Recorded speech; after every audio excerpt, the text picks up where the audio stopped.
Created with free version for non-commercial use.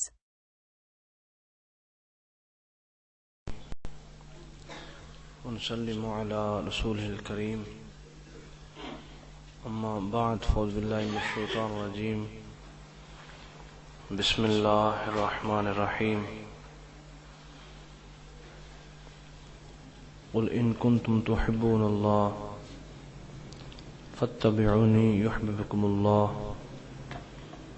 صدق الله العظيم وصدق رسوله النبي الكريم الأمين إن الله وملائكته يصلون على النبي يا أيها الذين آمنوا صلوا عليه وسلموا تسليما اللهم صل على محمد وآله وعترته بعدد كل معلوم لك اللهم صل على محمد وآله وعترته بعدد كل معلوم لك اللهم صل على محمد وآله وعترته بعدد كل معلوم لك الصلاة والسلام عليك يا سيدي يا رسول الله الصلاة والسلام عليك يا سيدي يا سيدي يا سيدي يا حبيب الله الصلاة والسلام عليك يا سيدي يا سيدي يا رحمة للعالمين وعلى آلك وأصحابك يا سيدي يا سيدي يا سيدي يا سيدي يا شفيع المذنبين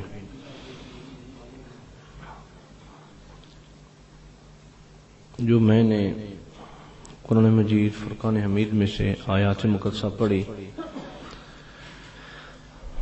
اس کا معنی اور مفہوم اس طرح بنتا ہے کہ اللہ پاک ارشاد فرماتے ہیں کہ محبوب صلی اللہ علیہ وسلم اپنے امتیوں کو فرما دیں کہ اگر وہ میں اللہ سے پیار کرنا چاہتے ہیں تو آپ کے نقش قدم پہ چلیں اور میں اللہ ان سے پیار کرنا شروع کر دوں گا۔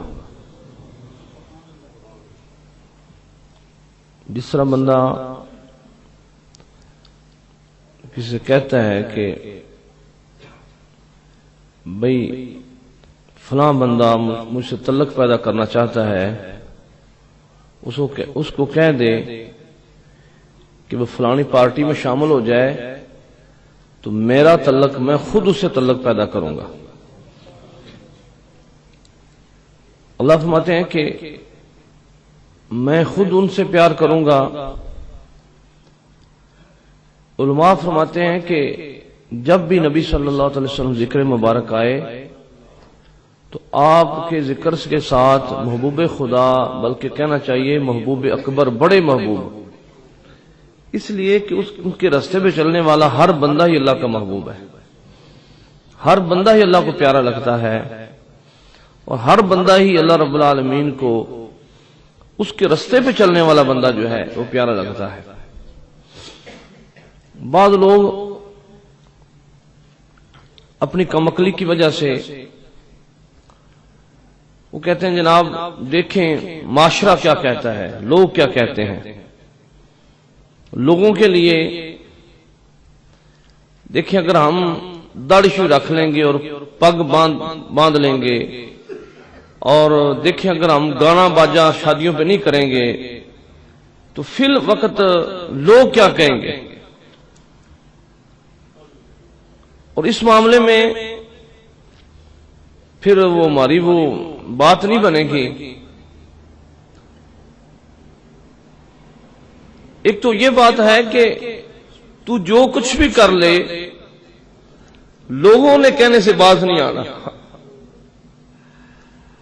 مولانا ایک لطیفہ لکھتے ہیں، وہ فرماتے ہیں کہ ایک باپ اور بیٹے کے پاس گدھا تھا، تو بیٹے نے کہا ابا جی آپ بزرگ آدمی ہیں، آپ گدھے پہ بیٹھ جائیں اور میں آگے چلاتا ہوں، میں تو چھوٹی عمر کا ہوں۔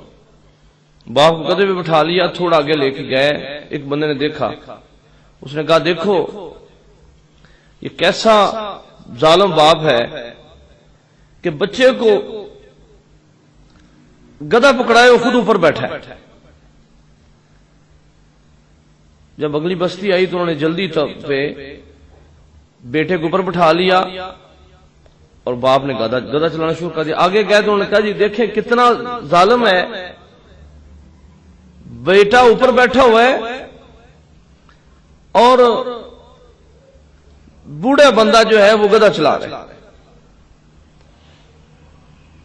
اب وہ بڑے پریشان ہوئے، بھئی یہ کیا بات ہو گئی. وہ بستی گزر کے اب دونوں نے مشورہ کیا کہ نہ لوگ تجھے چھوڑتے ہیں نہ مجھے چھوڑتے ہیں، اکٹھے بیٹھ جاتے ہیں. جب اکٹھے بیٹھے آگے بستی آئی، انہوں نے کہا جی دیکھیں کتنے ظالم لوگ ہیں، بے زبان تو دو چڑھ کے بیٹھے ہیں، انہیں منہ زبان تو نہیں ہے. پریشان ہوئے. اگلا انہیں اتنے کھوتا چڑھیا ہوں، ایک کھوتے نو چک دے، انہوں دونوں چکنا پہندا، انہوں لگ پتا جاندہ. ہوں دونوں ہٹے کٹے اتنے چڑھ گئے بے زبان تے. اب آگے گئے تو انہوں نے کہا بھئی بات یہ ہے کہ ہمیں چاہیے کہ ہم اس کو بھی اٹھائیں. اب باپ اور بیٹے نے ہمت کر کے گدھے کو کندھوں پہ اٹھا لیا. گدھا بیچارہ چھلانگیں لگائے.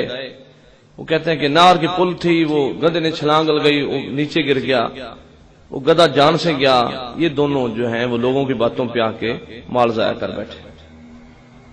لوگ ساری زندگی لوگوں کی باتوں کو سیدھا کرتے کرتے اپنا سارا کچھ ضائع کر لیتے. شرق و شریف سے ایک بندہ میرے پاس آیا، کہنے لگا حضور اپنے گھر کے حالات بتائے. میں نے کہا بھئی سیدھی بات ہے، سب سے پہلے جلدی سے اپنی مشیرہ کی شادی کرو. وہ رونے لگ پڑا. اس نے کہا جی کہ پہلی مشیرہ کی شادی پہ ہم نے اتنا قرض لیا کہ اس کے بچے 7 سال کے ہو گئے، ابھی تک قرض نہیں اتار سکے. میں اتنا کیوں کیا؟ لوگوں کی باتوں کے لیے. اس میں صحابہ کرام کا کیا موقف ہے؟ اس میں صحابہ کرام کا کیا طریقہ ہے؟ ایک صحابی رسول صلی اللہ علیہ وسلم کیسر و کسرہ والوں کے ساتھ کھانا کھا رہے تھے. اس دور کے کیسر و کسرہ جس طرح کہ آج کل بہت بڑا، آج ہمارے جس طرح کہ مشہور کوئی فلانی ریاست ہے جی، چائنا ہے یا امریکہ ہے یا فلانا، جو بڑے امیر لوگ ہیں، کیسر و کسرہ کے لوگوں کا رواج تھا وہ گلے میں سونا ڈالتے، بازو میں سونا ڈالتے، کنگن ڈالتے، بہت زیادہ ان کے پاس سونا تھا. اب انہوں نے سونا ڈالا ہوا ہے، پاؤں میں سونا ڈالا ہے، ہاتھوں میں سونا ڈالا ہے، سینے پہ سونا ڈالا ہے. اب صحابہ کا عالم یہ ہے کہ دو کپڑے ہیں، ایک نیچے ایک اوپر ہے. ان لوگوں سے مذاکرہ کی بات گفتگو ہوئی، کھانا کھا رہے ہیں، وہ بھی بیٹھے ہیں یہ بھی بیٹھے ہیں. اصحابی کے ہاتھ سے ایک چھوٹی بوٹی گر گئی. انہوں نے بوٹی پکڑی دھو کے منہ میں رکھ لی. ساتھ والے صحابی نے کندھا مارا. یہ کیا؟ یہ کیسر و کسرہ والے لوگ ہیں، یہ کیا سوچیں گے کہ بوٹی آپ نے کیا کر دیا؟ یہ بات آپ دل کے کان کھول کے سنیں. اصحابی نے کیا عظیم و شان جواب دیا. فرمانے لگے کہ میں جہلوں کی خاطر اپنے نبی کی سنت چھوڑ دوں؟ ان کی خاطر نبی کی سنت چھوڑ دوں؟ یہ تو جاہل ہے، بے وقوف ہے. آج ان جہلوں کی خاطر ہم نے سارا کچھ چھوڑ دیا، سب ہر چیز چھوڑ دی.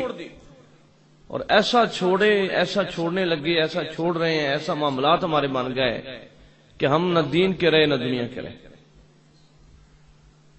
کئی دفعہ لوگ آتے ہیں آ کے کہتے ہیں سرکار میں ٹھگیا گیا، میرا بڑا ظلم ہو گیا.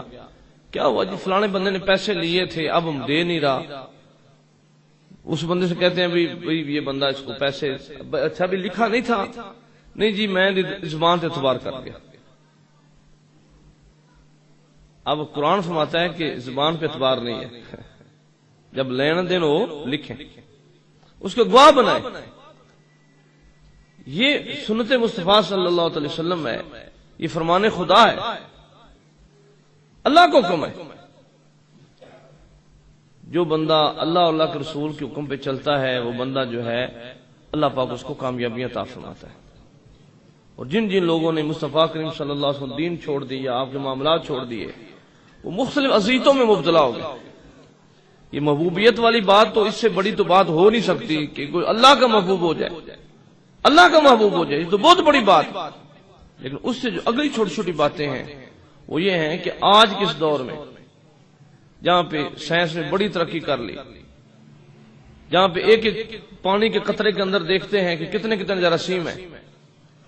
آج سے 1400 سال پہلے مصطفیٰ کریم نے فرمایا اے میرے صحابہ گندی جگہ پہ پیشاب نہ کیا کرو، گندے پانی میں پیشاب نہ کیا کرو، اسے ایسے ڈرو جیسے شیر سے ڈرا جاتا ہے. 1400 سال پہلے فرمایا. آج کس دور میں یہ خوردبینیں آ گئیں، شیشے آ گئے جو چھوٹی چھوٹی چیز کو بڑا کر کے دکھاتے ہیں. آج انہوں نے دکھایا کہ گندے پانی میں ایسے جراثیم ہوتے ہیں جن کی شکل شیروں جیسی ہوتی ہے. وہ بندے کے پیشاب کے راستے بندے کے اندر داخل ہو جاتے ہیں, کئی مرضوں میں مبتلا ہو جاتے ہیں. آج سے 1400 سال پہلے مصطفیٰ کریم صلی اللہ علیہ وسلم نے فرمایا جو بندہ ہاتھ دھو کے کھانا کھائے گا اس کو فاقہ نہیں حاصل ہوگا, فاقہ نہیں ملے گا, غربت نہیں آئے گی, اور جو کھانا کھانے کے بعد ہاتھ دھوئے گا وہ بیمار نہیں ہوگا.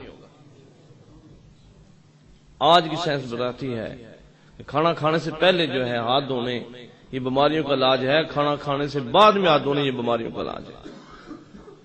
اللہ کے نبی سے ارشاد فرمایا کہ جو بندہ رات سوئے اس کو کوئی چیز کاٹ جائے اس سے وہ مر جائے, اللہ کے نبی ارشاد فرمایا اس کی موت جو ہے وہ شہادت کی موت ہے. اور اللہ کے نبی فرمایا کہ اگر وہ کھانا کھانے سے پہلے کھانا کھانے کے بعد ہاتھ نہ دھوئے, کھانا کھائے اور ہاتھ نہ دھوئے اس کے بعد ہاتھ نہ دھوئے, اس خوشبو کی وجہ سے کوئی چیز کاٹ جائے تو اس کا میں محمد ذمہ دار نہیں. کئی دفعہ لوگ کھانا کھانے کے بعد ہاتھ نہیں دھوتے, اب تو نہ پہلے دھوتے ہیں نہ بعد میں دھوتے ہیں. ہمارے ایک دوست ہیں, انہوں نے کہا کہ ایک دفعہ میں نے تجربے کے لیے کھانا کھانے سے پہلے ہاتھ ویسے دھوئے اور پھر ہم نے خوردبین پہ رکھے, اس کے اندر دیکھا تو جو پہلی دفعہ ہاتھ دھوئے تو اس کے اندر بہت زیادہ کھانے کو جراثیم تھے, دوبارہ ہاتھ دھوئے تو کم تھے, 3 دفعہ ہاتھ دھو لے اب جراثیم اس میں نہیں تھے کھانا کھانے سے پہلے. میرے دادا مشتاق رحمۃ اللہ علیہ, آپ کئی دفعہ لوگ کھانا کھاتے ہاتھ دھوتے تو آپ دیکھتے غور سے, تو یہاں تک لوگ ہاتھ دھوتے تو آپ فوری طور پہ مستحب عمل یہ ہے کہ یہاں تک ہاتھ پورا ہاتھ دھویا جائے, پورا ہاتھ دھویا جائے, یہاں گھٹنوں تک ہاتھ دھویا جائے. آج کے دور میں لوگ کہتے ہیں کہ یہ مسواک کرنے سے کئی بیماریوں کا علاج ہے. اب کینیڈا اور ڈاکٹر کے امریکہ کے ڈاکٹروں نے, فرانسیسی ڈاکٹروں نے داڑیاں رکھی, داڑھی رکھی اس کی وجہ وہ کہتے اسلام کے لیے نہیں رکھی. جس بندے کے منہ پہ داڑھی ہوگی اس کو گلے کا کینسر نہیں ہوگا. جدید تحقیق یہ ہے کہ گلے کا کینسر نہیں ہوگا. قل ان کنتم تحبون اللہ فاتبعونی یحببکم اللہ. ہمارے ایک دوست ایکسیڈنٹ ہوا, موٹر سائیکل پہ گرے اور وہاں پہ پتھر پڑے تھے, بڑے شدید گرے. اب ہاسپٹل لے گئے تو ڈاکٹروں نے کہا کہ اگر تیرے سر پہ دستار نہ ہوتی تو تیری آنکھیں ضائع ہو جاتی. یہ دستار کی برکت سے تیری آنکھیں بچ گئیں, ورنہ یہ جو تیرے جو ادھر بھی زخم ہو گئے ادھر بھی زخم ہو گئے, تو یہ دستار جو ہے اگر یہ نہ ہوتی تو اندھا ہو جاتا. سلیم احسن صاحب بہت بڑے پروفیسر ہیں, کئی کتابوں کے مصنف ہیں, نعتیں کہیں لکھی. پہلے جب توبہ نہیں کی تھی اس وقت ان کا مزاج اور تھا, میرے مشرقین کے غلام ہوئے اور بڑی ماشاءاللہ انہوں نے بعد میں خدمت بھی کی سلسلے کی. اللہ اللہ, مسجد نماز پڑھ رہے ہیں تو اوپر وہ لینٹر والوں نے گئی ہوئی تھی, وہ جو لگاتے ہیں ولیاں لگائی ہوئی تھی, ولی پھسلی تو سلیم احسن صاحب کو لگی. تو پھر ڈاکٹروں نے کہا کہ سلیم صاحب اگر آپ کے سر پہ دستار نہ ہوتی یہ ولی آپ کا بیجا اڑا کے رکھ دیتے. آج لکھا ہوتا ہے کہ اگر سر پہ ہیلمٹ نہیں ہے تو 500 روپیہ جرمانہ ہے. لیکن کبھی کسی نے یہ نہیں کہا کہ سر پہ دستار ہو تو 200 روپیہ جرمانہ ہے, دستار نہ ہو تو. اگر ہیلمٹ سر کو بچاتا ہے تو دستار بھی سر کو بچاتی ہے. اگر یہ سگریٹ نوشی جو ہے یہ کینسر پیدا کرتی ہے تو داڑھی نہ رکھنا بھی کینسر پیدا کرتی ہے, مسواک نہ کرنا بھی کینسر پیدا کرتی ہے, ہاتھ نہ دھونے بھی کینسر پیدا کرتے ہیں. آج یورپ کے جو لوگ ہیں وہ ان کے جو لوگ سمجھدار ہیں انہوں نے کھڑے ہو کے وہ احتجاج کیا. انہوں نے کہا لوگوں اگر بچنا چاہتے ہو تو پہلے عمر لا لگایا ہوا ہے, عمر کا قانون آپ نے نفذ کیا ہوا ہے. اگر بچنا چاہتے ہو تو پھر مکمل طور پہ شریعت مصطفیٰ کے نیچے آنا پڑے گا, نبی کی شریعت اپنانی پڑے گی. نبی کی شریعت اپنائیں گے تو ہم بچ سکتے ہیں, اگر نبی کی شریعت نہیں اپناتے تو ہم بچ نہیں سکتے. نبی صلی اللہ علیہ وسلم کے جتنے قانون ہیں، اب مصطفیٰ کریم صلی اللہ علیہ وسلم کی جتنی سنتیں ہیں، مصطفیٰ کریم صلی اللہ علیہ وسلم جتنے عمل ہیں، اور صحابہ کرام رضوان اس میں اتنا زیادہ دلچسپی لیتے.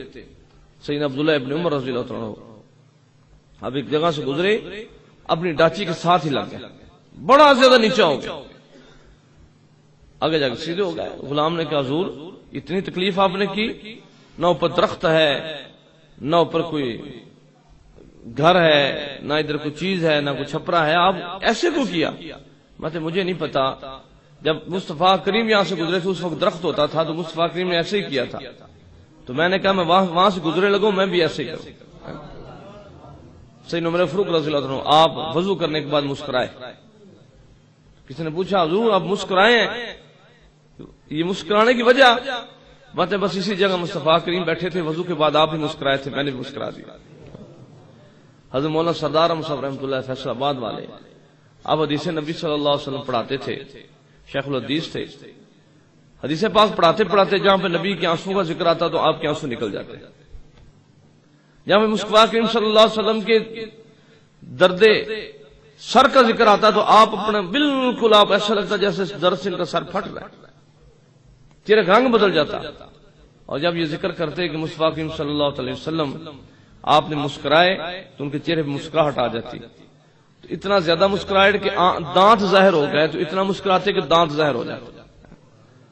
بس کامیابی جو ہے مصطفیٰ کریم صلی اللہ علیہ وسلم کی غلامی میں ہے، مصطفیٰ کریم صلی اللہ علیہ وسلم طریقے میں چلنے میں ہے.